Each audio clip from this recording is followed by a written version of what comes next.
A young man can grow rich in a single season. Almost none of them stay rich. Hiroshi lived at the top of Kuro Valley, where the pines grew thick and the smoke never stopped rising. His hut had one room. His bowl was chipped. His clothes were mended twice over. This had always been enough, until the autumn a merchant climbed the path to his kiln, holding a bag of silver heavier than anything Hiroshi had ever touched. The mountain did not change that day. Hiroshi did not either. For 2 years, the whole valley told him he was wasting it. That bag of silver was not luck. It was one lesson, kept for years. Hiroshi's father had taught him a single thing before he died. Charcoal is not made by fire. It is made by patience. Every apprentice in the valley rushed the kiln, pulling the wood too early, letting the smoke escape too soon, eager to sell a full basket by nightfall. Hiroshi did not rush. He knelt at the clay wall for hours, one palm flat against the warm surface, waiting for the exact moment the fire finished eating without burning. It was slow, quiet work, the kind no one in the valley thought would ever make a man rich.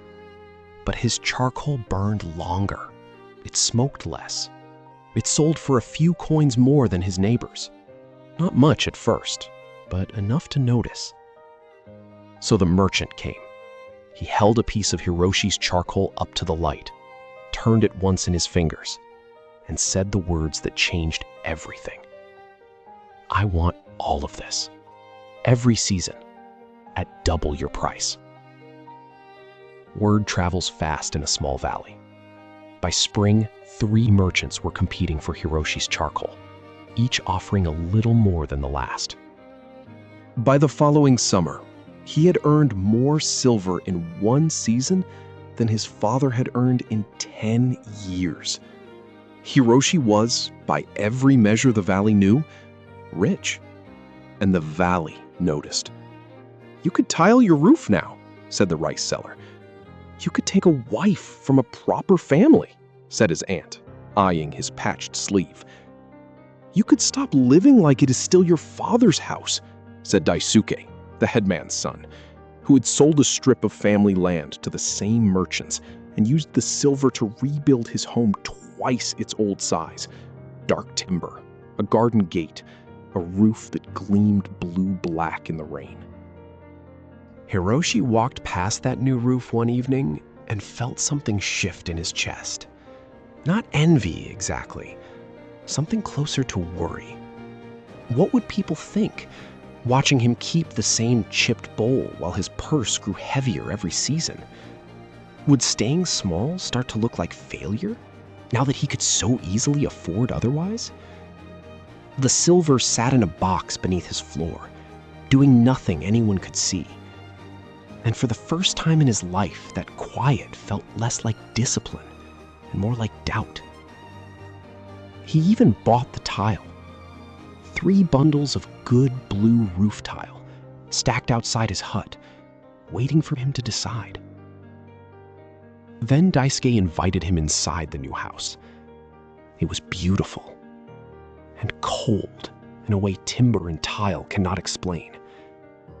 Daisuke's wife counted the candles before lighting a second one. Daisuke himself spoke low and fast about a debt to the timber merchant and a second debt behind that one, and how this year's harvest would need to be very, very good. The house had grown. What was underneath it had not.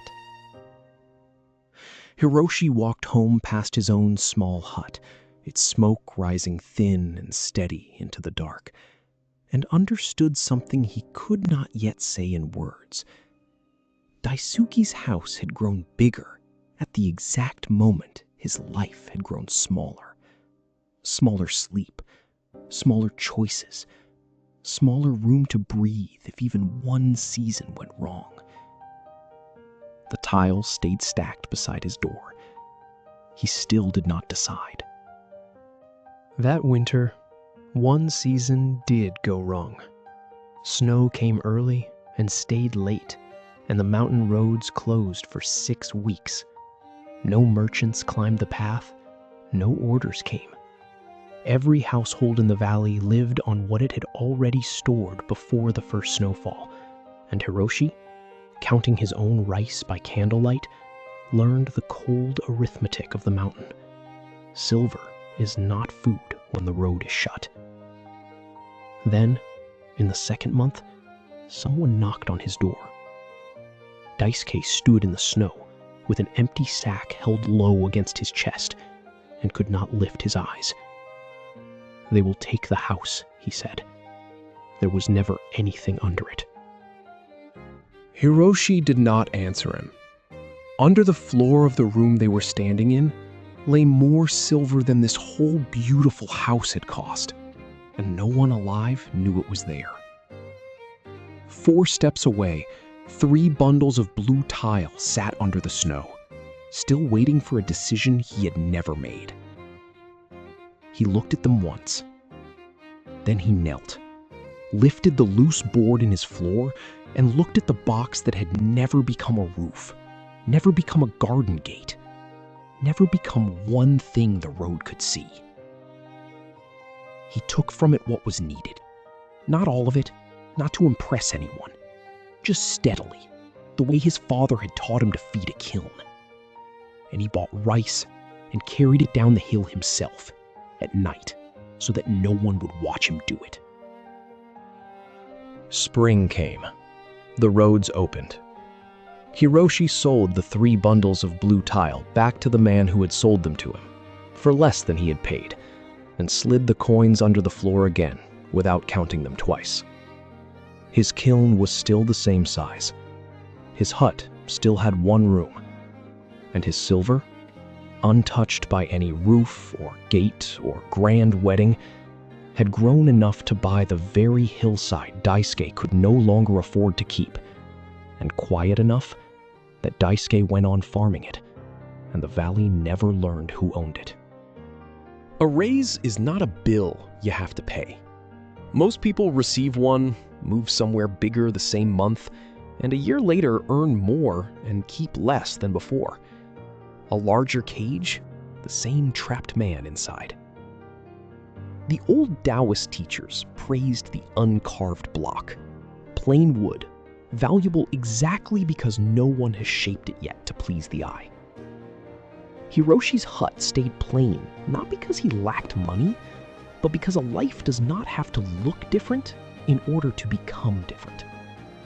What matters is never what grows on the outside of a house. It is what gathers quietly, in the dark beneath the floor. Somewhere in that valley tonight, smoke still rises thin and steady from a small hut with 1 room. The same hut, the same smoke, the same chipped bowl left beside the fire. Only now you know what is being kept quietly beneath it, season after season, while the house above it never changed at all. So here is the question worth carrying home with you tonight. The next time more comes to you than you expected, more money, more praise, more room to finally spend, will you let your life grow louder, or will you let it grow deeper? Keep seeking, keep growing, and keep shining. Subscribe to join us for the next one.